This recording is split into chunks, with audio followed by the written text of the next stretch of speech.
हरे कृष्णा। शिव कथा का चौथा भाग।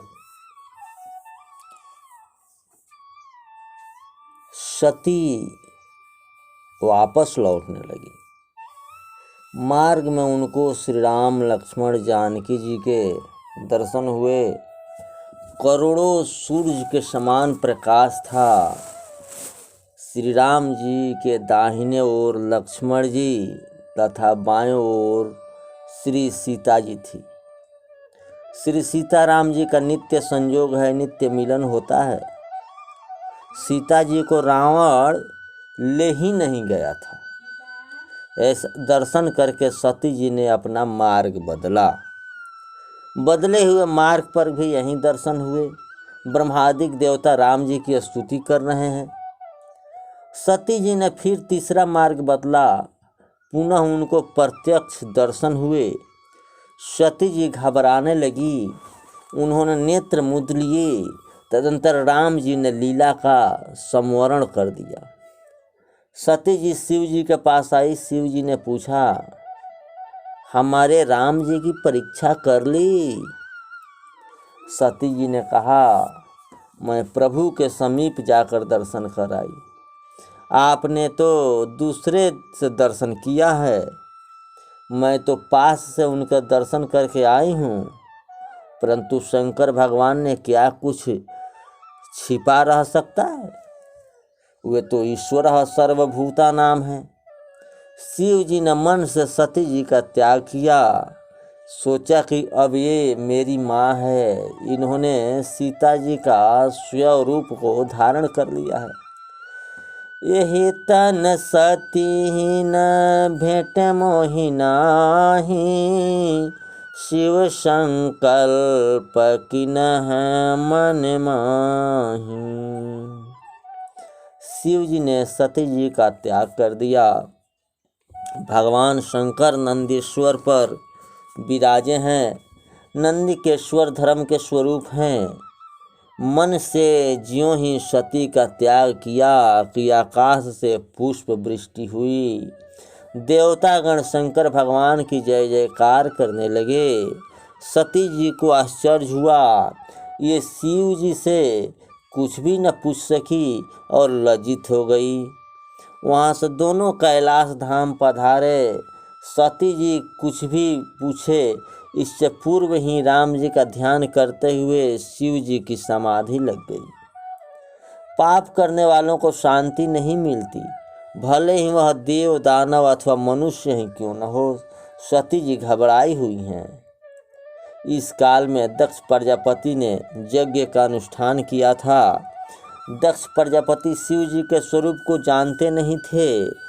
शिव तत्व को सही रूप से समझते नहीं थे। बहुत से ऐसा मानते हैं शिव जी तमोगुण के अवतार हैं, ब्रह्मा जी रजोगुण के अवतार हैं और विष्णु भगवान सत्वगुण के अवतार हैं। भगवान शंकर समाधि और कथा ये दो ही काम करते हैं। शिव जी में यदि तमोगुण होवे तो समाधि में नहीं बैठ सकते। शिव जी तमोगुणी हैं, ऐसा मानने वाले भूल करते हैं। प्रलय काल के समय शिव जी तमोगुण को स्वीकार करते हैं। विष्णु भगवान राक्षसों को मारते हैं, उस समय उनको भी क्रोध आता है। नरसिम्हा अवतार में भी राक्षसों का वध होता है। ब्रह्मा जी सृष्टि के आरंभ में रजोगुण को स्वीकार करते ही सृष्टि का सृजन करते हैं। इस पर भी ब्रह्मा जी रजोगुणी नहीं हैं, अपितु सत्वगुणी ही हैं। इसी प्रकार शंकर भगवान भी तमोगुणी नहीं, अपितु वे निर्गुण हैं। कस्तम चराचरम गुरुम निर्वैरम शांत विप्रहम। शिव स्वरूप अत्यंत शांत हैं, वे निर्गुण ब्रह्म हैं। ये जिस समय प्रलय करते हैं उस समय तमोगुण को स्वीकार करते हैं। सतगुण गोमाता के समान है, रजोगुण बानर के समान है और तमोगुण बाघ के समान है। गोमाता को वश में करना सरल है, बानर को वश में करना सरल है और बाघ को वश में करना उससे भी कठिन है। इस कथा श्रवण के समय सभी सत्गुण में हों, परंतु कथा पूरी होने के पश्चात वह सत्वगुण ठहरेगा क्या, इसमें शंका होती है। कथा पूरी हुई कि मन चंचल हो जाता है, क्या सुनने के बाद 10 मिनट शांति से बैठकर सुनी हुई कथा का मनन करना चाहिए। जो समझते हैं कि भगवान शिव तमोगुणी हैं, उनका पतन होता है, वे निर्गुण ब्रह्म हैं, परमात्मा हैं।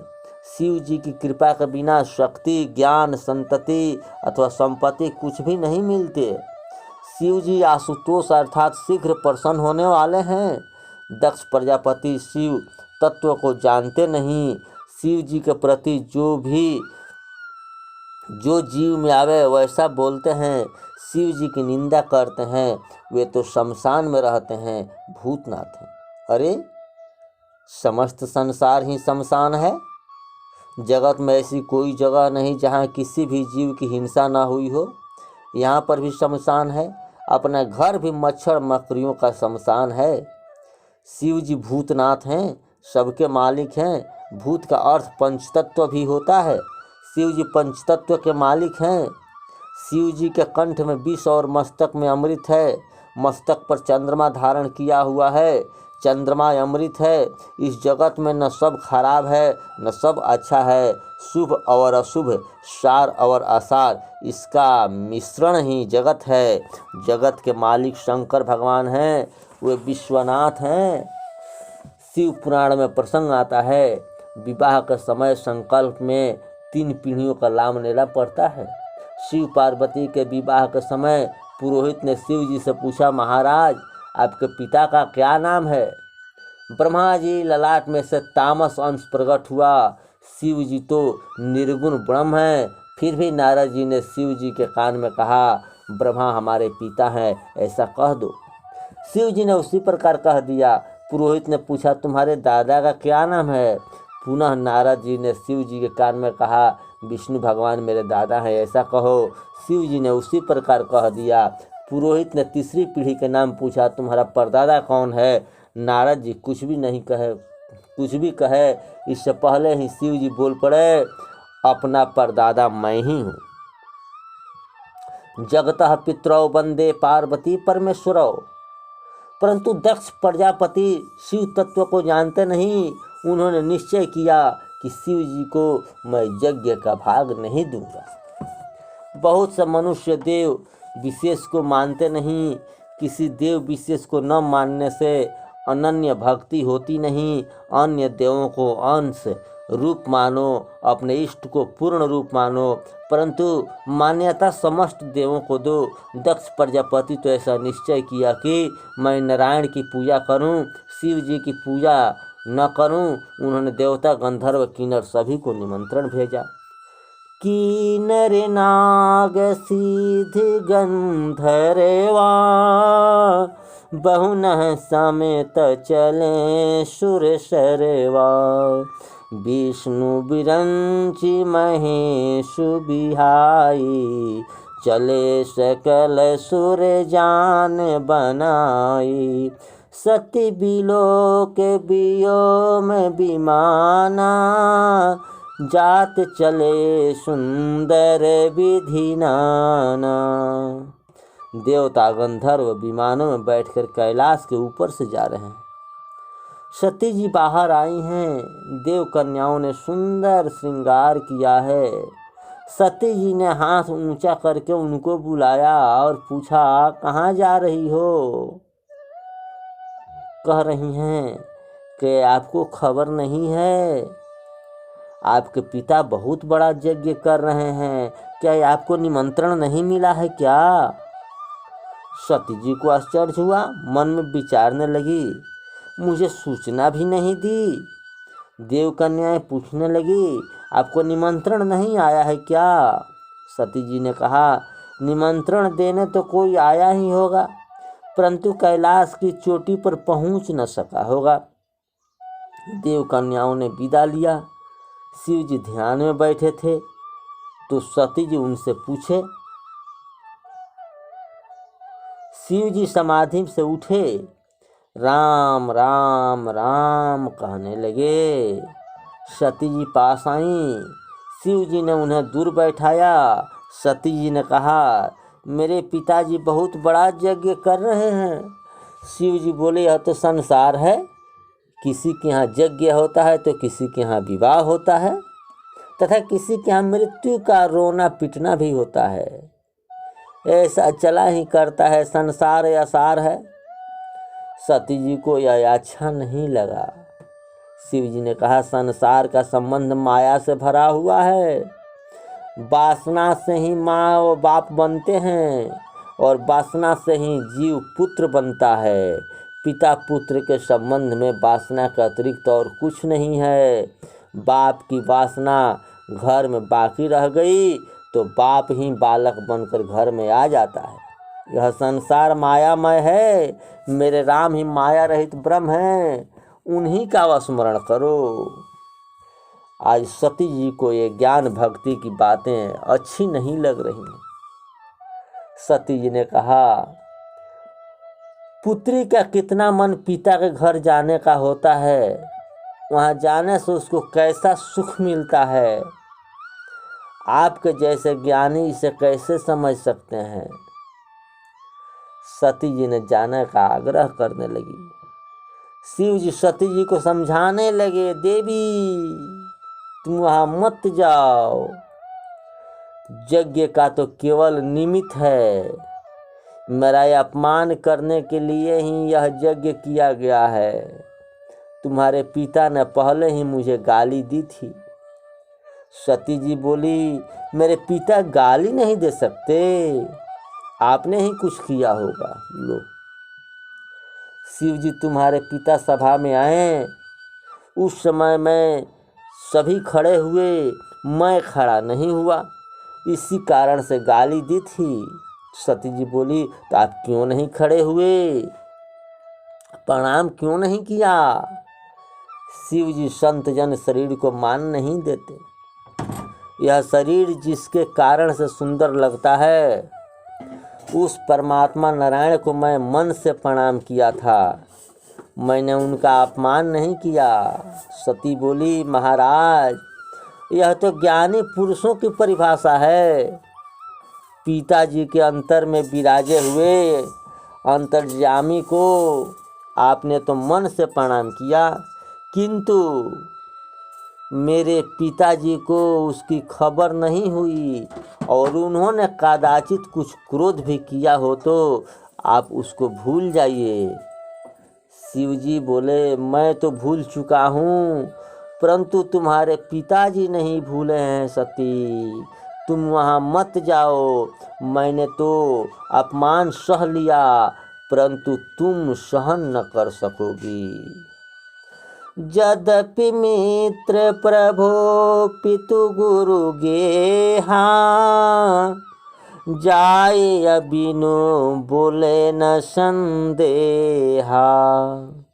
तदपि विरोध मान जह कोई, तहाँ गए कल्याण न होई।